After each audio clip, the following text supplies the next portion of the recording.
LeaderCast. Hi, and welcome to Deep Leadership. I'm your host, John Rennie. Well, I hope all is well with you today. It is Monday morning, and I'm drinking a hot cup of Bottom Gun coffee from my friends at bottomguncoffee.com.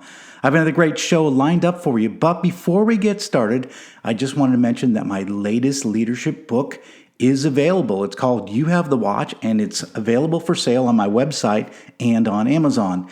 And I am really excited about this new book because, well, it's not actually a book. It's a guided journal for leaders that will take you through an entire year of leadership training. There are 50 themes in the book, and each day you will reflect on a different facet of that theme.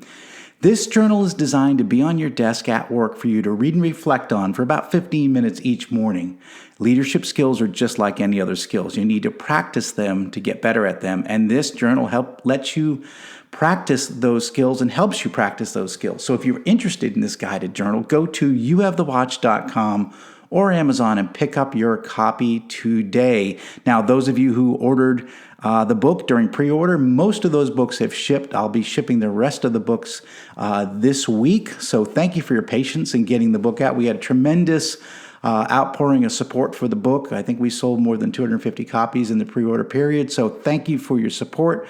We are shipping all those out this week. And again, if you get the book, if you like it, and I know you will, please leave a positive review on Amazon. That helps me get the word out. So thank you. And now if you're looking for other ways to support what I do on the show, you can purchase any one of my books at johnsrennie.com. Podcast listeners can use the discount code DEEP at checkout to get additional savings.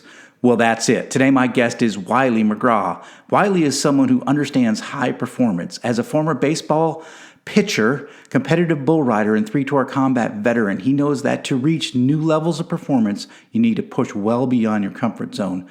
Wylie understands how to coach leaders, and he helps them get to places that they've never thought possible. So if you're feeling stuck in any area of your life right now, this is your episode. So are you ready to dive in? Let's get started.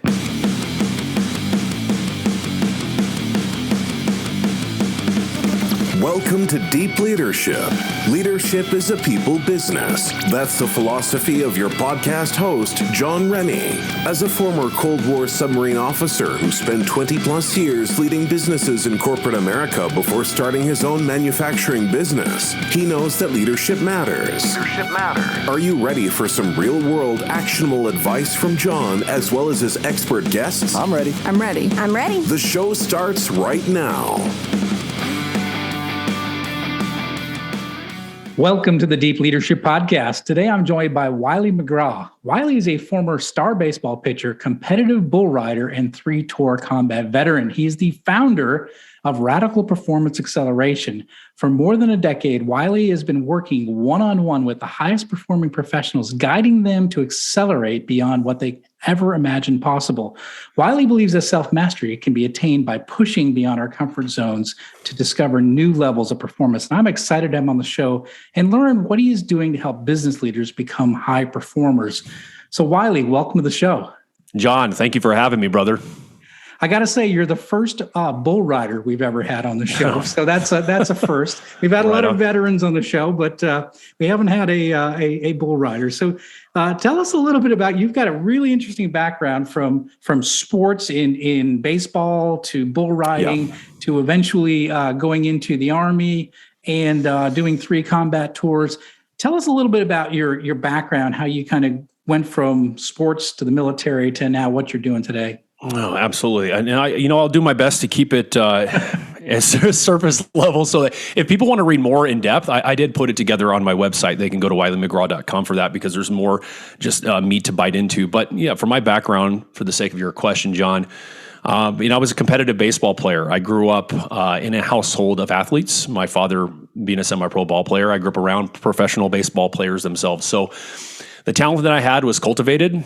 It was an exciting time for me as I got older. I played year in and year out religiously, and it got to the point where it was not satisfying who I was. I was no longer playing for the love of the game. I realized the compartmentalized nature of the sport and the pressures that were placed upon me, not only from the outside, but also that desire to try to keep up with what my expectations were as a star pitcher. And eventually got to the point where that competitive sport of baseball just didn't serve me to be where I wanted to be. So I ended up finding rodeo, believe it or not, as a very enticing, more holistic environment. I was introduced to certain rodeo cowboys, some professionals, et cetera, that kind of took me under their wing and really pulled me into that seductive world of, riding wild beasts. And I found this newfound power ignite within me being in those environments. I found myself embracing the unknowns, because in that world, you can get severely injured or killed,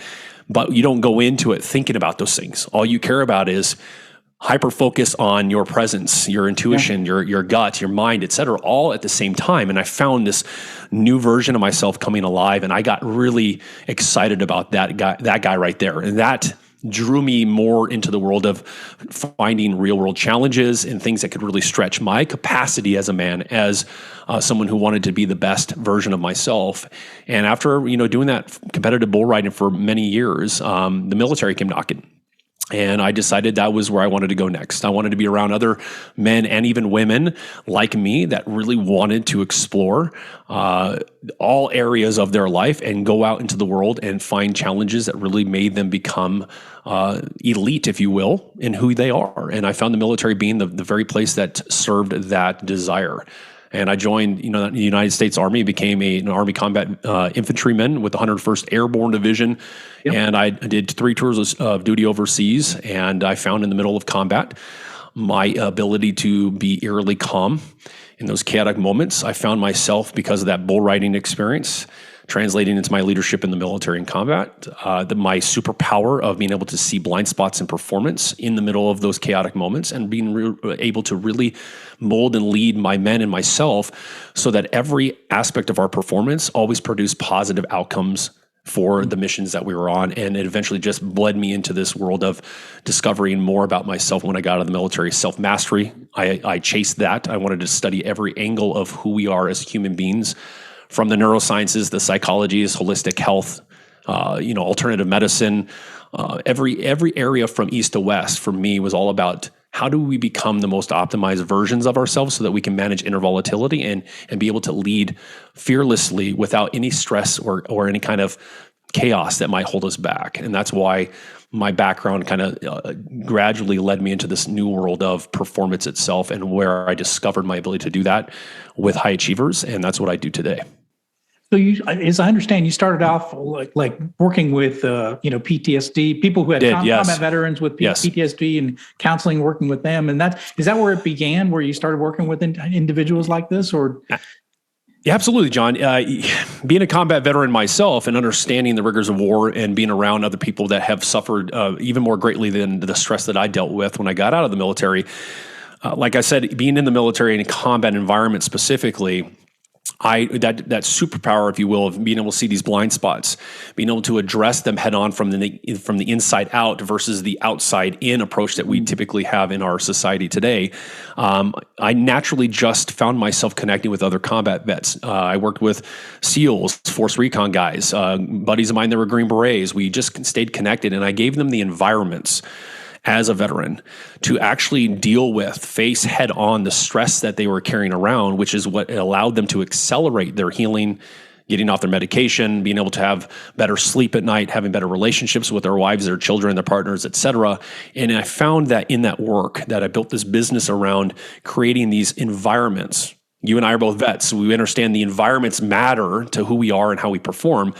It wasn't a system that I put together. It was providing them the atmosphere and the challenges in real time in relationship with them that truly allowed them to actually accelerate to that level of healing that they desired. And then eventually it got to the point where word of mouth, they were introducing me to their doctors, their chiropractors. I had friends that were connected to professional sports. And then I just became a referral-based resource that was passed along to different industries.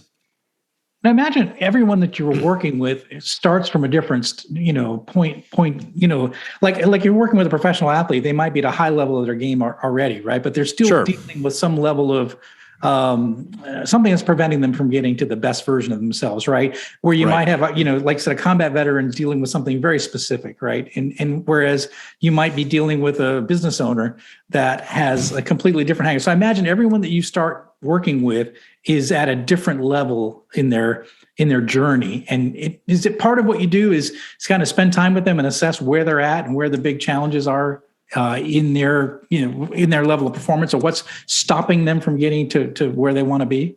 Yeah, I like that you said that. Spending time with them is key. Again, it's the way in which I approach. We talked prior to even get on the show here. Is I might be old school, and I like the handshake. The spending time together, getting to know each other, calibrating. I call it calibrating to each other to see where that person really is, because most people think they know what, I would say, annoyances or problems they might be dealing with, stresses they might be carrying around. But at the end of the day, until they're put in these environments to actually face them, they're not really going to understand truly what's actually plaguing them. So everyone is at a different level. And the nature of who I am and what I've been able to build and why I focus on leaders is because of the capacity that they've already been able to create in their life. Like you said, that pro athlete has a certain level of success.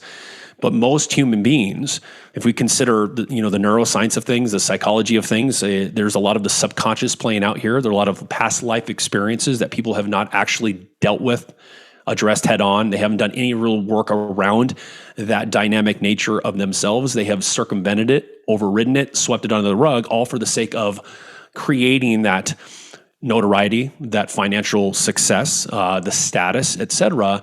And all of those aspects of themselves that they have not really addressed still sit there, and they still actually fester until you do something about it. And that does, in fact, hinder their power. It hinders their potential, and it does not allow them to be as optimal as they really want to be. And it's amazing how some humans can create the levels of success that they have, carrying like that rucksack on their back and wearing them down. Yeah, interesting. You call yourself a performance accelerator. Why do you? And you say you don't help people. You optimize them. You optimize them. So explain the difference. Sure. Well, I don't actually call myself a performance accelerator, and I want your audience to hear that these labels. Our world is so labeled nowadays. These words that I use on my website, performance accelerator, are things that my high net worth and past professional clients have all called me or have had spoken about my work. Mm-hmm. So those are things that we've taken and said, you know what, this is what people are saying about who I am in comparison to, let's say, a coach, and the type of work that I do with them and the results that come from this work. So that's why we utilize those terms. I don't care what I'm called, because all I care about is working with specific types of leaders who really want to be the best versions of themselves, who really value personal challenges that stretch their capacity and get them to the top of their game so they can perform consistently, and without that stress, they can actually experience peace and freedom with everything they've got going on, so that the impact that they create is exponential and very sustainable. So Performance Accelerator is just that. It's all about human performance acceleration. I come to the table working with these types of clients, these leaders, from that holistic approach, which is why I call it human performance acceleration. It is not compartmentalized like many of our, everybody's a coach nowadays. Everywhere you go, everyone's a business coach, a finance coach, a life coach, a this coach, a that coach. And it's highly compartmentalized. And that's because most people don't actually do the real work holistically to address who we are as these dynamic, multidimensional beings. And that's the way in which I approach the work that I do with clients. And that's why it's the performance accelerates, because of the way in which I surround them in real relationship with them, with resources and other aspects of challenge that truly evolves who that person is from the inside out. Okay, and when you say holistic, what do you mean by that? Body, mind, soul? I mean, every area of who you are. I mean, we're not just some mind and some physical body. I know we hear that constantly. It's all about mindset. That's only one part of it. There's so many more components to who we are. We are multidimensional. We are dynamic. Yeah. So when we try to approach a human being from the perspective of just focusing on systematizing business, we are not addressing other areas of their life, the dynamics in their life, the things that they carry around within them from their life experiences that were really negative or not very impactful in a positive manner to who they are. Most people don't even know how to get into those nuanced nooks and crannies with people, or they just don't want to go there. They think that that's not their job. I'm built for that. I knew that from a long time ago, being in the military, that I'm built to basically get into the trenches with people and battle these demons, these stresses, these nuances, and these annoyances, etc. So when I say holistic, I'm talking about holistic all around you. I have a vast network of 40 resources plus from different industries, from the medical community to neuroscience, all the way to even design, interior design, feng shui, martial arts, you name it. And when I need my specialist to work in tandem with me with a client in real time as it's happening, that's why we're able to get such monumental and profound results with them, is because I'm approaching it from all angles with them in the moment that it's happening. I'm not doing it from a very compartmentalized approach. Yeah. And it's different. Every client is going to be different, right? Absolutely. That's why where their challenges are, where their problems are. Right. So that's why it's almost hard to define what you do. Well, that's the thing is it's all about human performance, and everyone's different, John, like you said. And there's no way that I could lay out a step-by-step process on what's going to happen. And one of the philosophies I live by and I work by is the fact that if you don't know what's coming, you will be the most vulnerable, and we're going to get the truth that we need to get out, and we're going to get the most results from that. But everybody wants to control the resources that they hire nowadays. There's a lot of yes men out there. A lot of leaders like to have yes men. They like to somewhat control the resources they hire, and they like to speak to the concept of transformation and growth and leadership. And they're failing miserably because they are not actually surrendering and allowing someone like what you and I have gone through in, let's say, boot camp. There's a framework there. We don't control what they're putting us through. We understand there's a somewhat of a structure that we're going to be put through, but we all have our own experiences that push us to our limits emotionally, mentally, physically, and even spiritually, so that we can be transformed from civilian into combat-ready service members. It's the same aspect. Yeah, I like that. I don't know if you've ever read the book "Living with a SEAL." It's a great book, but and I can't remember the author. I've not actually, but I've heard of it. Yeah, but he hired. I mean, it turns out it was David Goggins. We find out later, but you never know in the book. He just talks about the SEAL, and he hired David Goggins to live with him. Yeah, for like 3 months or so, and to transform his life. And it was the thing you said that was really stood out was he didn't know what was going to happen next. Right. And of course, Goggins is Goggins, right? He's like, throw on your shorts, we're going to go running. And he's like, well, it's, -2 and it's snowing outside. It's 3:45 in the morning. Let's go, So I think there's, and he talks about his transformation through that process. He realized that he could do a lot more than he thought possible because he had, whether it was a mindset or, just say like, well, I can't do that. I've never done that before. Like they would break the ice. So he talks about this, where Goggins would have him go out to the lake and break the ice and go get in the water in the middle of winter. And just to say, look, you've done something very difficult, and everything in life seems easier once you've done something really difficult. I think my experience in the military was that way. And I think yours is as well. When you go through these trials and these difficult things, and again, where you don't have control of what's happening and you come out the other side, you tend to be a little stronger. And like the next thing that comes by is like not that hard. Like nothing has ever been as difficult as some of the things I did in the military. It's never been no kidding. That difficult. So the rest of my life has been easy, compared to that, those experiences.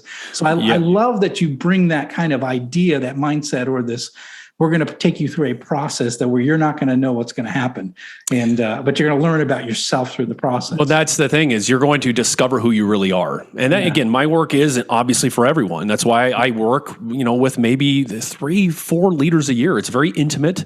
It's very exclusive. I do provide a Navy SEAL-like concierge experience where I put leaders in real challenges in real time, 24/7 for a specific amount of time that we've committed to in a relationship that actually transforms who they are by making them face, deal, and manage and battle through every angle of their life that has not allowed them to be optimal. And these are leaders that truly have built so much, wealth They've built so many companies. They've done so much good stuff on the outside, but they have suffered in silence. Their relationships have been not that great. And these are people that are like, I want to know who I am. I don't care about the shiny things that you can promise me. I don't need a yes man. I don't want someone to tell me they're going to help me make more money. I already know how to do that myself. Who am I? Am I willing to be pushed far beyond even what I perceive are my limits? Am I willing to actually be held in this, I call them contained eruptions, so that I can finally transform who I am from the inside out and experience my fullest power and my fullest potential unleashed to the surface, so that anything that I put my focus on is always a positive outcome. Interesting. Yeah, well, I've got, so in some of your stuff I was reading through, you said that to experience our highest levels of success, we need to confront the realities that are preventing our performance from accelerating in the first place. So you kind of touched on this a little bit. We have to confront these. So what do you mean by that? How do you dig into these areas, and why do many leaders get stuck? What are some of the things that people get stuck with? What are these mental blocks, physical blocks, memory blocks? What are the things they get stuck with? Oh, let's dive into that quickly. Yeah. I'll go with what you asked first was the realities that prevent us from accelerating in the first place. Again, we're all different. We just talked about that briefly for a moment. Is what realities that you are experiencing in your life that have you not actually addressed, dealt with, faced, or actually battled? Those, whatever they might be, whatever reality it is, it can be dysfunction in your family dynamic. It could be past experiences with business partners who have screwed you over out of tons of money and caused you to tank and collapse. Whatever a life experience is that created a massive impact on you, if you don't do anything about them, if you just let them fester and you have dynamics that were built from that dysfunction, that is a reality that will prevent your power and potential from being fully optimized. So until you do something about that in real time, and I'm not talking about firewalks. I'm not talking about going to seminars. I'm talking about being put into very uncomfortable positions in real time so that you can actually do something about it. Then you will never truly know who you are without all of that, I would say, baggage hanging off you. Like I call it the rucksack you're just carrying around. Why are you carrying that rucksack around? I know you've gotten used to it, but at the end of the day, that's still weighing you down. There's a way that we can reduce the weight that you've put in there so we can make you more elite when you're out there humping those mountains and you got to get to a mission and complete that operation. So that's one part. But the other part of it, how you do that, is you need to be willing, what we talked about again, is be willing to be put into environments that are highly uncomfortable, that are unknown to you, that you cannot control, that shock you. If it does not shock you, it will not change you. And until you do something about that and you stop hiring these yes men, and you stop wasting your time on systematic approaches to mindset and business, et cetera, and you really look at what type of resources you're bringing in that can really push you, stretch you, and challenge you in the ways that you need them to, that matches your capacity to perform, you're really never going to understand truly what you're capable of. It goes back to the military. I really like to use that, especially talking to another military guy, is again, that's why Navy SEALs are they way, the Green Berets, Rangers, et cetera, all of us, when we're in combat, we understand that the training they put us through, the way they broke us properly, they made us suffer properly. They made us deal with ourselves in those moments with no sleep, no food, constantly pushing us despite our discomforts. We're able to operate flawlessly in the middle of a chaotic environment. Why? It's because we don't have control over the training. So the same thing goes to your performance when it comes to your business, your life, your relationships. We'll be right back after a quick word from our sponsors. One ping only, please. As I thought, John Rennie's new book, All in the Same Boat, is right over there. It's at allinthesameboatbook.com. Your orders are to get there now. And remember, be careful what you shoot at. Most things in here don't react too well to bullets. Is your boss a jerk? I understand you're in the hospital, but I'm going to need you to come in today. Do they lack any ability to actually lead people? Oh, it's fine. I'll just find somebody else that can do it, okay? John is offering a new service just for you. For only $10, he will anonymously mail a copy of his best-selling book, I Have the Watch, to your boss with a personal note. Go to IHaveTheWatch.com and enter the discount code BOSS at checkout. Yeah, it's interesting. I was listening to another podcast you were on, and you say one of the, you say the stressful situations you put in. You are a skydiver, and you love jumping out of airplanes. And one of the things you do is you will show up. You'll take your client to a jump, and even though they need to, if even though they've never done it before and they have no idea, and you just show up to an airfield and you're going up on a plane, right? And you're doing a tandem jump. Yeah, absolutely. And I jump out with them if I need to. If that's something I feel is necessary, they're going to do it. And everyone says, I want to go. Everyone, I heard it. It's kind of a funny, more street term that I heard a long time ago. It says everybody wants to do gangster stuff until it's time. Yeah. Everybody wants to be a gangster until it's time to do gangster stuff, right? Well, the same aspect of it. Everyone wants to talk about doing these amazing things, but when you're put in those positions, it really showcases who you are. And one of the things that I think Anne Frank was known quoted this, and The Matrix talks about it as well. And this one philosophy that I operate by is, you only truly know someone when you fight them. So until you put them in these uncomfortable positions and you confront them the right way and you really push their brink of who they are, you're never really going to get the best or truthful version of who that person is. Same thing with skydiving. Is I will put them in the door. They think, I want to go skydiving until that door opens, and then instantly everything hits them and they go, oh my gosh, I had no idea this is what's going to happen to me. And then you don't have any choice now. We're going out of the airplane 2.5 miles. So I love it. I think it's a great tool to use when I need to. Yeah, interesting. It won't be me though. I won't jump out of a plane. No, is that right? Oh, no. See, John, we're gonna have to link up and have to break. See, right there, we're gonna have to link up and break that. No, so some people are claustrophobic. I'm not claustrophobic, obviously, being a submarine officer. Of course. But exactly. Out of a plane, no thanks. So if you can handle a submarine, you can handle a flying through the air. I promise. I'm sure. I just don't want to do it anytime soon. I get it. You say that this is something you touched on a little bit. This idea that for us to thrive, we've got to get this stress. You call it erupted. The stress must be erupted and eradicated. Yes. So you talk about stress. So how do we do this? How do we see, face, and conquer our stress? That's you say that's a key part of what you do.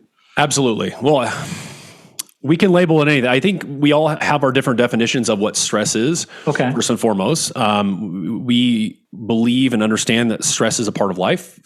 And we have chalked up many things when it comes, especially being business owners and business leaders, as the cost of being human. These are normal. This is what we should expect. There's nothing we can do about it. All we can do is cope with it. And we've got industries that are built around coping with stress. And I come to the table understanding that we're always going to have stress of life itself. When you're operating, when you're running a business, you're running a podcast, whatever you're doing specifically, there's going to be normal stresses, as I call them. But when I'm talking about stress, I'm talking about, I'm talking to this billionaire and he likes to utilize the word annoyances. For him, he doesn't want to be told he's got problems or stress. He's got annoyances. So it's still a stress. Traumas are still stress. And when you are able to face those things that have caused that head on, and actually be put in these unique positions where most coaches and consultants won't really go or don't even know they need to go. Those stresses are going to plague you. They're going to fester. They're going to cause blind spots, and they're going to cause problems that create perceptions of what you think are limitations and what aren't limitations. Erupting stress happens when you are contained in a real dynamic, in an environment that is meant for you to become your best. When you have control over like a program or an online thing, you're not really being as contained, and you can kind of go through the motions and get things done the way you need to get them done. And it might have some benefit to you. I'm not knocking things that are out there that do have some benefit to create systems and structures, et cetera. But human performance is a different beast altogether. And eruption matters. And when you have what I call contained eruptions with me, when I'm in the presence of someone, they cannot hold on to the things that they carry anymore. And then I start to do something about it where I might make them go address X, go do this over here, pick up the phone and call that. We're going to make you experience what it's like to throw up that terror, that fear, that stress, if you will. That's an eruption. And most people are having these uncontained eruptions out in the world. We have got leadership right now across the globe as we see it that are just having these uncontrolled eruptions constantly, and it's negatively impacting people. It's causing this division between us constantly. Our politicians are doing it specifically. And the right environments, the right containment creates the proper eruptions for you to then actually eradicate those stresses, which is possible if you only have someone who knows how to put you in those contained environments. That can actually accelerate your capabilities, because underneath those stresses, and we're using that term, John, underneath that is your potential. It is your alignment. It is your power. It is your capability. It's kind of like having a dirty fuel that we need to clean up. So when we can get those eruptions out, we can eradicate those stresses permanently, and then you can manage the inner volatility, the external volatility, and the normal stresses of life, so that anything and everything that you do is navigational. You can navigate it, it's sustainable, and you're able to actually create exponential growth, and you always experience momentum in the right direction. That makes sense. Yeah. Yeah, just, obviously I don't want to reveal any names, but what are some just maybe some stories of some turnarounds when leaders have faced these stresses and overcome them? Maybe give us some examples of maybe what type of things they've overcome, and then what kind of what was on the other side of getting through those tough things. And that, I'm happy to share. I think a couple. I would say. They call them case studies, I guess. That's probably the best. It is so that, again, that's why for me, it's such a difficult thing to really explain, because our minds want to hear this case study and they go, wow, he went from this to this, and this is the result. And that I understand, and I'm going to share that. I'm happy to do that. But I want to just make it clear that it's so nuanced in the way in which, especially that I approach the work I do with these leaders, that it's so hard to really explain to people to grasp why I might do something to someone in the moment I do it, and the reason why we're doing it, and how completely different and outside the box it is to the average person. But the results are the things that speak for themselves. So I'll give you an example. I'll give you an example of someone, a public figure. I even talk about him on my website. It was a significant moment in his work with me where I knew his story from childhood. Understood that. I understood his background, 30 plus years in the personal development, info marketing world, et cetera. And his friend introduced us. He was burned out at his wit's end. He was about to give up. He was fried. Him and his wife were struggling, his child, et cetera. There was this whole whirlwind tornado of chaos happening around him, despite the massive amount of success that he was able to create. And in the work that we were able to do together and be in this relationship with him, in his life with him, we talked about David Goggins earlier, it's not abnormal for me to do every aspect of that. Is I'm involved in your life. There's no coaching here. It's like I'm going to experience where your relationships are, who you are, what's going on, how you address them, how you interact, speak, communicate. Every area of who you are is going to be exposed. And one major profound moment, getting ready for an event, we were hitting a massive amount of resistance around his ability to truly just feel at peace with money. Finances were huge. Made $50 million online, ran multiple 8-figure businesses. You would think on the outside, how does he have problems with money? This guy's a public figure. He's done some really amazing stuff, worked for some of the biggest people in the world. But behind the curtains, which with most leaders are the problem, is where the truth lies. And people like to see it from the outside. When you pull that curtain back, you get the real truth of who they are. It's not in alignment. So what I was able to do, John, and this is the whole gist of it, just to kind of land this question with a good answer, is understanding the terror that he had around finances, where it came from his childhood, what he had experienced, and why he was bleeding constantly no matter how much money he made. I knew I needed to do something radical for him to truly erupt that terror, because that terror was going to screw him at his event. He was not going to make the money he wanted to make. I could see that. I could feel it from him. And I was able to put him in a position where we were working on a project together at his house.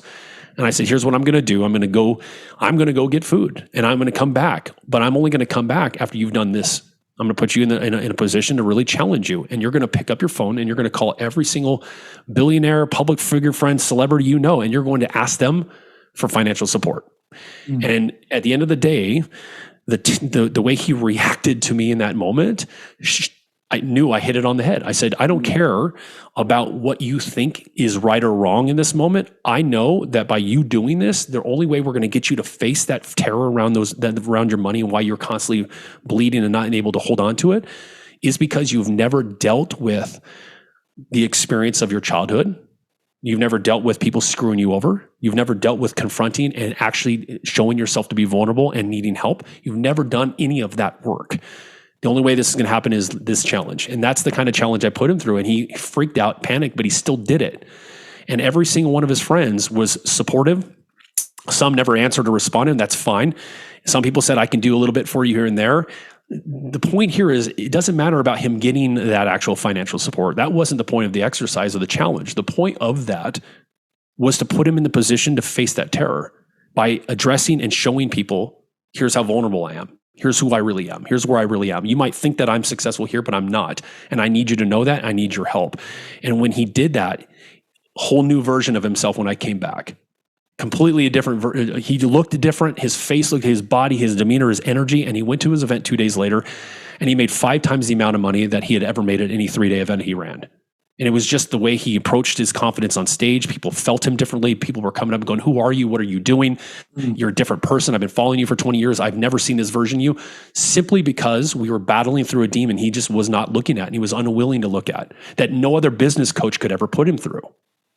It's really interesting you say that because I'm on another podcast with a good friend of mine, John Brubaker, and he's written 16 books and on leadership and business performance. But one of the things he talks about, and I agree with him, is that we as leaders have our person on stage, right? When we're on stage in front of the world, we act a certain way, but no one gets to see what's happening backstage. And backstage, a lot of cases, is a mess, right? Yeah, so we go on stage, we got the smile and we're confident and everything is great, but backstage could be complete chaos, right? Right. And I think what you're saying is you go backstage and you help them deal with some of the mess they have, like when they're not on the stage. And when they get on the stage, they're actually better when they fix what's in the back that's a mess. Right. Well, that's the thing is that's what optimization is all about. And I shared with you, and you said it earlier. I don't helping versus optimizing. I wrote that paper I sent you. That's downloadable on my website, but it's all about understanding the differences between those that are in the helping field that support and provide help that move people along and that of the optimization world where it's a completely different beast. I come to the table from working the person from the inside out and from all areas and all angles. There is no stone left unturned in my work. It doesn't matter. Nothing's off limits. I will go after your relationships. I will go after the way in which you communicate. I will see those blind spots and I will make you deal with them in that moment. There is no, we'll get to it later. We'll figure out a different approach or a system or strategy. I'm going to basically kick your ass in the right way, in the right moment that you need it. Because in that moment is where the real stress is coming to the surface. And we have most coaches and consultants and advisors that are doing good work, but they don't know that maybe someone's relationship with X over here is actually what's affecting them from making money over here. We try to approach it from the outside, from a compartmentalized way of thinking, where I'm working with a gentleman who lives in Costa Rica and he's well diverse in the music industry. He's a songwriter, producer, et cetera, and they're doing some amazing stuff with A-list celebrities. And he never could understand why, despite all of his success, that he kept having constant financial worry and trouble, and he kept experiencing no sustainable momentum despite how good he is at what he does. And he had hired 3 different business coaches to try to figure this out, and not a single one of them could produce the sustainable results he wanted. Going back to another case study, if you will, it's really the fact that he had no idea that the dynamics with the women in his life and how the hierarchy of things were and how they were viewing him and the way he was showing up as this man in their lives, that intertwined nature of those dynamics was plaguing his ability to be a provider and be a man that was actually sustainable in the way he was working. Until we had him address that, he was able to do anything. Once he did, completely different person. Success and opportunities are showing up on his doorstep left and right. He doesn't have to do anything. So it's really a holistic approach. When you pull that curtain back, it's like, you know what? If you're going to be a leader and you're going to go out into the world and you're going to try to tell people how to have a great life, you're going to command people at companies, Fortune 500 companies, industry titans, et cetera, and your life is in turmoil, you're not being a real leader. That is not a real leader. A real leader has all of his ducks in a row and is willing to do whatever it takes to stay optimized so they can go out and actually create impact and move people without ever saying a word. It's all about who you are in presence. And we don't have that today. We have so many people in the public life just BSing everyone. Everybody's trying to emulate them, and nobody's realizing who is that person at the end of the day. Yeah. No, this is really good. I talk a lot about leading yourself first, and a big part of leadership is putting your own mask on first so that you can help others. And I think that's a big part. If you're not taking care of yourself physically, spiritually, emotionally, mentally, financially, then you can't lead your business. You can't lead your company. You can't lead your family. So these are really important aspects. And I think you're right. A lot of people haven't dealt with some of these issues. Well, there's some leaders that don't want it, and that's okay. There are some people out there, they like, their egos are too big, and they like the money they've made, they like the notoriety they created, and they're the people that won't do this type of work. Yeah. But there are other leaders out there that are swimming in the sea of that chaos going, I need a resource. I need something that's going to stretch who I am and make me a better version of me. I don't care about the shiny objects, the fancy cars, the private jets. Those things are easy to attain because I have the capacity and the ability to do that. Where are the leaders that really want to know who they are from a place of peace and optimization? Not the stress that they've dealt with and are endured their entire life. And that's why we approach the table from this perspective. I love it. This is really good. Yeah. Well, Wylie, this has been great. How can people find out more about your company and you and everything, all your resources? Yeah, WylieMcGraw.com. My website is basically my core philosophies and insights, perspectives that really challenge the way people think about performance and leadership. And they can just go there. And like I said, if there are leaders out there that want to even explore more of what you and I talked about, I always am open for conversation. I know this is the weirdest thing in the world now today. Everybody's being thrown through a funnel. Everybody's being put through some sales process. That's not how I roll. If you want to pick up a phone and have a call, we can have a conversation. There's nothing that I'm expecting to come from it other than I'm just here to support people to truly transform who they are. That's why it's all about optimizing leadership, because leadership is the key to the success of a society, an industry, a corporation, a military unit, et cetera. And if leaders are not literally living their best lives, they're going to limit the potential of others that follow them. Well, you just heard it. That's a great summary. And I agree 100% with that philosophy. So we're going to put a link in the show notes for everybody so you can check that out. And I do encourage you to take a look at his resources. And I've been through it. It's great. There's some great videos on there as well.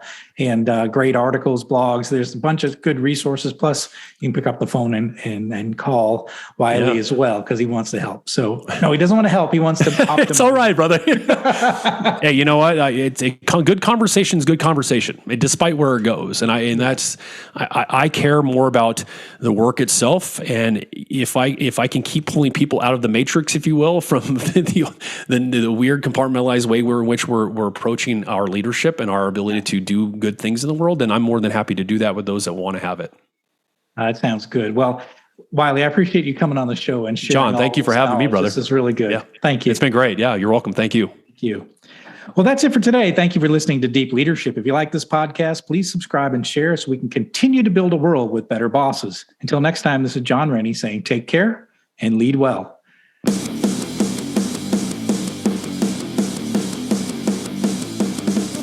Thank you for listening to Deep Leadership. Thank you. Thank you. Thank you, thank you, thank you for all you do. We hope you enjoyed today's episode. For more information and updates, please visit our website at www.deepleadershippodcast.com or johnsrennie.com. Until next time, take care.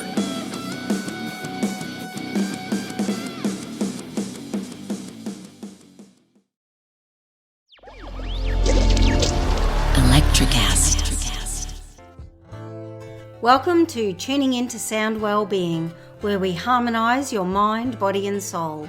I'm Amanda, your sound therapy expert. And I'm Stephen, the curious explorer uncovering the mysteries of sound. Together we explore vibrations, frequencies and the power of sound therapy and tuning forks. Discover ancient wisdom, reduce stress and tune into a healthier life. Subscribe to Tuning Into Sound Wellbeing today.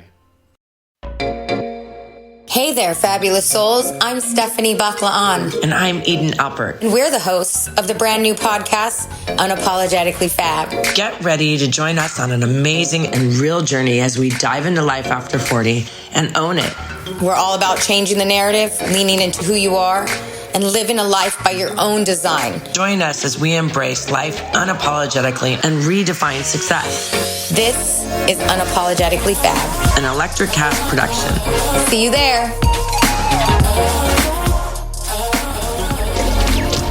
Electricast.